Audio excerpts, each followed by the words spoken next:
Mr. Dennis Tan. Thank you, Mr. Chairman. I certainly agree with the comments of the Honourable Mr. Lim Biao Chuan, which is just delivered. Mr. Chairman, last November I asked the government to consider delaying the introduction of commercial shared PMD services until the riding culture for PMD has improved and incidences of unsafe and inconsiderate usage have subsided. Sadly, my request was turned down. However, even before my PQ was answered, prospective operator Beam announced in October that it planned to roll out its shared PMD services within the next few weeks, and LTA had to issue a statement reminding all that it is an offence to operate a device sharing service at public places without license. In replying to my PQ, SMS Lam Pin Min also said that the license application will only take place in January 2019 this year. In December 2018, I chanced upon a few PMDs with the familiar green logo of Grab displayed and parked outside a shop house along Jalan Sultan. I was surprised to see this given the answer to my PQ just a month before. I inquired with LTA, and LTA confirmed that Grab was not allowed to operate on public land without a license from LTA, and they said that they were investigating operators who were operating without a license. I've also seen PMDs belonging to other operators being used on public lands. The fact that these operators have been operating their PMDs in public without a license is disconcerting. If operators behave in this way without a proper license, how can we have confidence in such companies towing the line after they receive a license?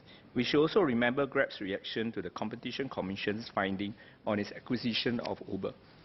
In his reply to my PQ, SMS Lam Pin Min set out some of the conditions which will be imposed on the shared PMD operators upon issuance of a license.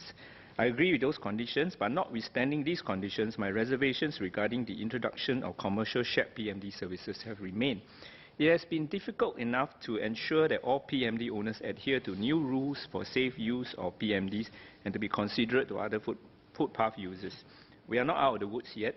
Would it not exacerbate the present situation if we have a new category of users, namely high risk?